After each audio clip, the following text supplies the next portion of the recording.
Baik.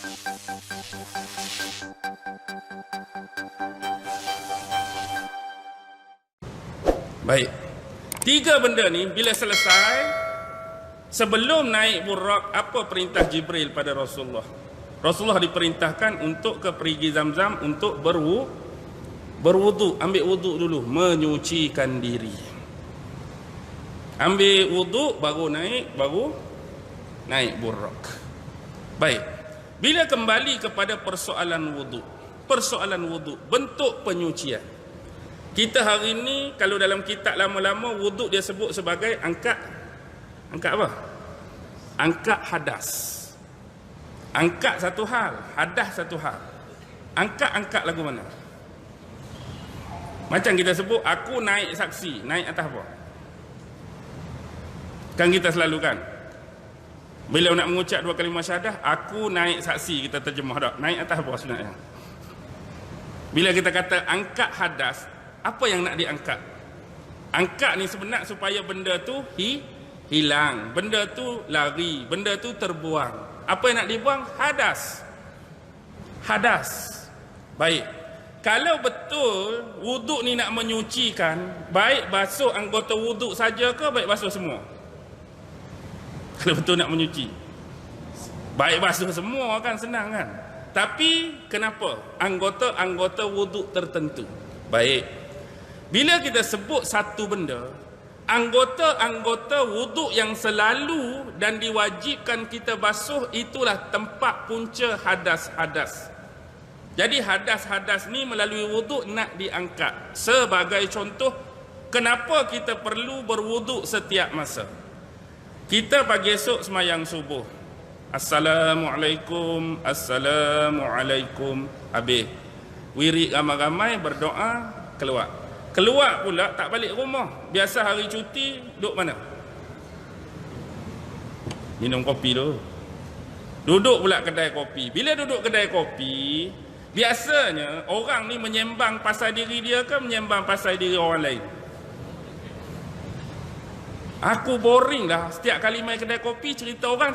Hari ni aku nak cerita diri aku sendiri. Tak ada dah. Hang kena dengar cerita diri aku sendiri. Tak ada orang nak cerita. Cerita orang je hak keluar. Bila cerita orang, dia boleh jatuh dua benda. Kadang-kadang hak betul tu kita panggil mengumpat. Hak tak betul dia jatuh fitnah. Benda ni dah jadi kebiasaan walaupun kita tahu dan kita sedar. Yang ni lah menyebabkan hadas. Hadas ni keluar daripada mulut. Kadang-kadang waiter tadi lambat. Allah, 15 minit takkan ayak kopi segelas tak siap lagi. Kom marah. Lepas tu lalu kucing sikit, sepak kucing, lambat ayak ni. Jadi macam-macam. Dalam otak fikir macam-macam, telinga dengar macam-macam, mulut kata macam-macam, tangan duk tepuk, kaki duk sepak, inilah hadas. Bila ni hadas, kita ambil wuduk tu untuk angkat hadas, nak hilang benda ni. Apa dia? Dosa-dosa yang kita buat tadi, dosa ni tak nampak. Dia memang berdosa, tapi dia tak nampak dengan mata kasar benda yang kita buat tadi. Sebab tu bila nak masuk semayang zuhur, basuh sekali lagi anggota tadi. Why? Sebab dari anggota tadilah keluarnya benda-benda maksiat, benda-benda dosa tadi. Tapi pasal apa semayang asar lepas ni nak kena ambil pula ustaz? Anda yakin ke antara zuhur dengan asar benda-benda ni tak buat dosa dah? Anda yakin tak? Memang dia tak kotor. Mana kotok, takkan nak ambil wuduk lagi. Dah subuh tadi ambil dah, zuhur ambil dah, tak kotok pun. Bukan kotok tu. Antara zuhur dengan nak masuk asar pula, confirm ke? Ada jaminan ke dia tak buat dosa ni? Ada jaminan ke hak ni tak buat dosa? Ada jaminan ke hak ni tak buat dosa? Ada jaminan tak ni? Tak ada jaminan. Tak ada jaminan, basuh lagi.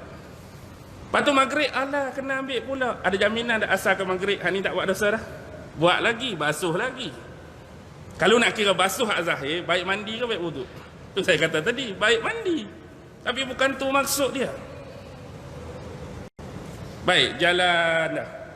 Bila orang sebut hadis-hadis yang tempat Nabi singgah, saya nak sebut.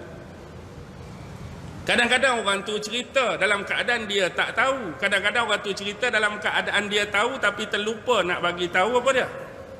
Darjat ataupun level sesuatu hadis. Kebanyakan hak Nabi singgah ni tidak dapat dipastikan. Dia lebih kepada tak berapa nak sahih, tuan-tuan. Nabi singgah situ tu tak berapa. Tapi hak lebih kita senang nak pegang, Nabi berjalan straight terus sampai ke Masjidil Aqsa. Baik.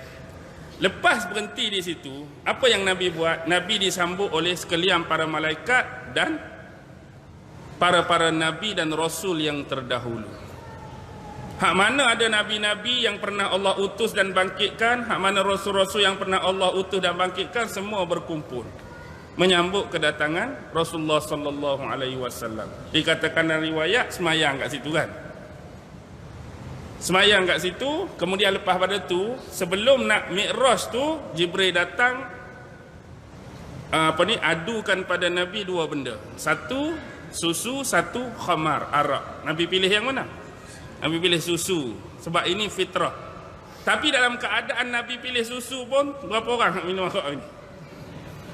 Tu hak dalam keadaan pilih susu. Kalau Nabi pilih hak ni, hak ke mana?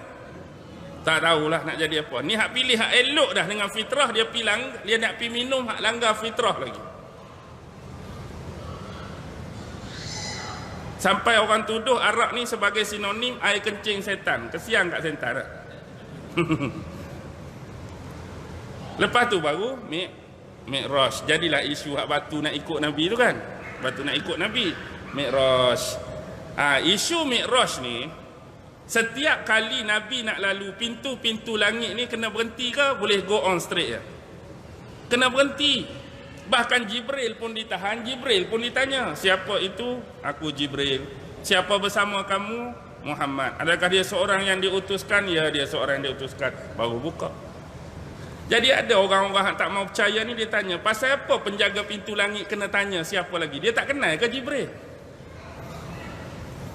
Kan Jibril ni bukan saja zaman Nabi Muhammad duk bawa wahyu Quran. Zaman Nabi lain hak Allah turun Taurat Injil pun Jibril tu juga waktu turun wahyu. Boleh dikatakan lebih pada ratus, mungkin ribu dah Jibril turun. Takkan malaikat tu tanya lagi? Maksud dia malaikat tu tak kenal ke Jibril? Siapa kamu? Aku Jibril. Tanya lagi. Malaikat langit kedua pun tanya tak? Siapa kamu Jibril? Lepas tu Jibril turun kat mana sebelum ni? Nak jawab ke mana?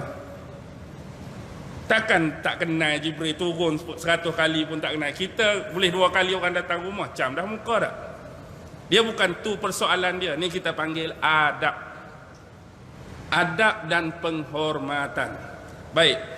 Saya kenal abang hak depan ni merakam. Saya kenal dia lama dah. Tapi kalau dia datang rumah saya malam-malam, ketuk pintu, saya tanya tak? Siapa kat luar? Waalaikumsalam. Siapa kat luar tu? Nak buka pintu malam-malam, bahaya kan? Siapa kat luar tu? Buka, hang.